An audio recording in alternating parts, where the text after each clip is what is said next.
Soundstripe. Trying to get a lot of dough. Anything is possible. Turn me up in the headphone. Soundstripe. Yeah. Trying to get a lot of dough and dirt through all the obstacles, cause anything is possible. Yeah. Oh man, I got a lot of goals. Stack that bread and by my nose. Anything is possible. Welcome back to the XandOsports Show. I'm your host, Ricky G. Stanley. Hope everybody's staying cool and well. Yes, I am wearing a hoodie because I'm inside. If not, I would probably be in a wife beater and probably some hoochie daddy shorts. But speaking of outside, have you guys been enjoying watching the world's track and field? Especially the sprint. Like, it's been unreal. Like, I've watched a few since like the Olympics in 2012, but like, it's been pretty interesting. Been very lit. Even in the women's, like most time the women do pretty well, but like what these women are doing, they're doing pretty good. So let's start off with the women's sprinters.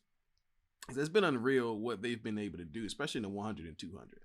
I mostly watched the 100 and 200, and I love to watch the 400-meter hurdles as well. But I'll cover that on another episode because this young lady deserves almost a whole episode by herself. But Miss Shelly Ann Fraser-Pryce, yeah. Little and mighty, she can run. Yes, she can run. She's 35 years old. That's had a kid, and she is still outrunning some of the greatest sprinters on earth right now. Like, it's not even close of some of the stuff she's been doing, and I'm glad because last year she had a good season, but last year the season was pretty much pushed to the side by what Hera was able to do, and but Shelly Ann Fraser been doing this for 14 years. She's been winning for 14 years. That means either first, second, or third in qualifying most races. Most of them are gold. A couple are silver. Like I said, she showed everyone why she is going to be one of the greatest, period. Like, it's not going to be like, oh, her, then, like, she's going to be in that top 5 ever. Of course, we got Flo-Jo at the top, but that could be another episode as well. Make sure y'all put that down if y'all want to see something like that. And she's been in the Olympics. Like I said, for the several Olympics, she's got gold. She got second in the 100 meters last year. I'm sorry, in the Olympics. She got second in the Olympics. And then when they had the race right after that, when Sha'Carri Richardson was eligible to run again, she got second again. And that was when Hera broke. Well, she didn't break it, but she got that 10.54 in the 100. Hera's a very good sprinter. And the thing is, sometimes these two, it's actually 3 ladies, but I'll bring her up in a minute. These two get overshadowed by each other because Hera had a better season last year, but Shelly Ann had a good season as well. And out of the 3, Shericka Jackson is coming. So, getting back to the 100 meters. Last year in the Olympics, 1, 2, and 3. Shericka Jackson came in 3rd, and she misstepped in the 200 meter last year, and she didn't actually get to qualify for it. So Hera won the 200 as well, which is kind of surprising because I thought the young lady, Gabby Thomas, was going to win it just because, she's 5'11" and she can run. Hera actually beat her. But this year, Shelly Ann Fraser was like, you know what? I gotta make y'all put some respect on my name. So she ran and actually won this year's 100 meter women's finals. And she ran an amazing time. And she came in 1st. Hera came in 2nd. And Shericka Jackson came in 2nd. Hera came in 3rd. Like I said, Hera's having a good season, but it's just like if somebody else is having a better one, it's kind of like pushed to the side. But shout out to all 3 of those ladies for the Jamaican sweep of the 1st, 2nd, and 3rd in the finals. Once again, they did the same thing in the Olympics, and they did the race after the Olympics last year. So the Worlds is like pretty much like between the Olympics. It's pretty much bragging rights until the next Olympics. So with the Jamaican sweep, we're talking about Shericka Jackson. She came in 2nd, but the 200 meter finals is coming up. So Miss Shelly Ann Fraser-Pryce, she ran the 200. I think it was like a day and a half ago. I watched it. I enjoyed it. She ran against a young lady from Kentucky. I can't remember her name right now, but if you can, just put it in the comments. She ran against some top tier talent, but she said her advantage was she know in the first 100 meters, she runs very well. When she came out of that turn, she turned it on and applied the pressure to everybody else. And then she actually won it pretty easy. But the thing is, it's not going to be as easy next round. So like I said, Miss Shirley Ann Price, she did well in the 200. She did her job to get to the finals. But Shericka Jackson said, hey, I know you won the 100, but the 200 is a different story. Shots fired. Miss Shericka Jackson ran her heat. And if I'm not mistaken, she made it known that she is coming. She got clocked at a 21:68, and she took her foot off the gas. No one even thought that she actually ran under 22 until she got across, and she jogged like the last 5.5 meters of it. She dialed it down, and then she jogged over it, barely even breathing hard. The fact that she ran a 21:68 in the semis, and she kind of dialed it down. If I ain't mistaken, I think it's a 21:4, which is the record. Shericka Jackson, if she would have ran through the numbers and ran it full speed, full tilt, she would have got very, very close to that 21:4 easy. Now, I don't know if she would have broke it. This is going off of this 21:68, but this is off of speculation and how she ran this race so good. Like, she came out the blocks hard, strong, because she's a taller woman, and she actually ran that turn very, very well. A lot of people come out the blocks okay, run a turn mediocre, and they turn it on at the end. But she did all three phases, which I felt like she could have either tied it or got very, very close to it. So I think Shericka Jackson, she is my favorite to win the 200. However, that is only on speculation and paper. So Shelly Ann Fraser Price is saying, hey, I'm going to show y'all while I got these golds. Now, these two, I got first 1 and 2. Unless something happens, somebody pulls something, I got these two winning 1 and 2. Whoever else is going for third, because I don't think Hera qualified, or either she's not running the 200, which is fine. So, I'm excited. I'm excited for Team Jamaica. We got one American, like I said, she's out of Kentucky, if I'm not mistaken, in that heat.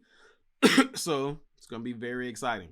Moving on to the men's. Now, the men's, it was a lot of surprise. Some of it wasn't surprising. Some of it is. However, Mr. Fred Curley said, put some respect on my name. He is a 400-meter runner. However, 13 months ago, he elected to go down from the 100 to the 200. I'm sorry, he elected to move from the 400 to the 100. He runs the 200 as well. Most time, you don't see too many guys jump from the 400 to the 100 because they can run for a long time, but that 100 meter, most time they can't get out the blocks fast enough. He proved us all wrong. And when I first heard about him moving down to the 100, I'm looking like, maybe it's something I ain't seeing. But then they said he got clocked at 9.8. I'm looking like, that's pretty fast for a 400-meter runner. Like, most times you're not going to have a guy running under 10 seconds in the 400. But the fact that, he got close enough, and they was like, you know what, just focus on the 100. And he shocked the world. Shook the whole world up. I didn't have him winning. I thought it would be close, like, he'll get third. No, he won it. And it was like, not one of those, I ran away with it. He leaned at the end. I'm not gonna lie, I had Coleman as my favorite.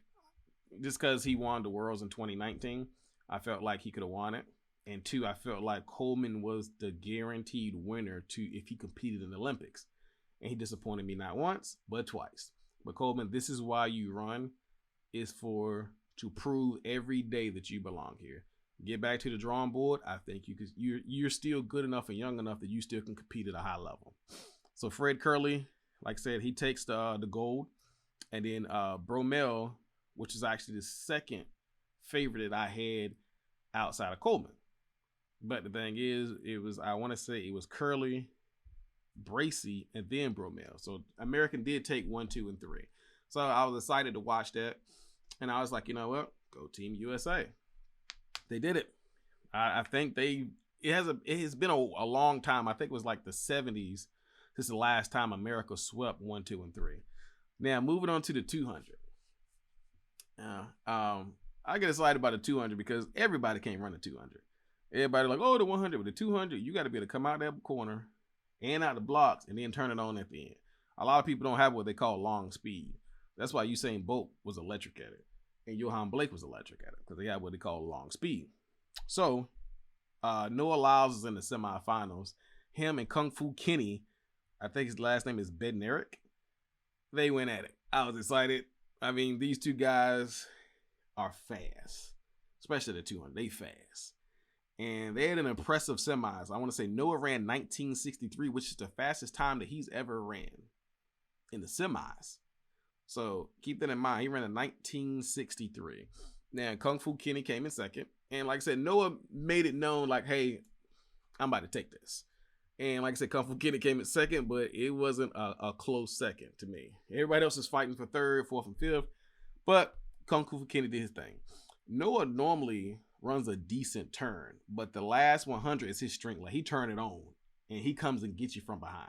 But the fact that he came out the blocks good, ran a pretty good turn, I liked it. I liked that he's working on his craft.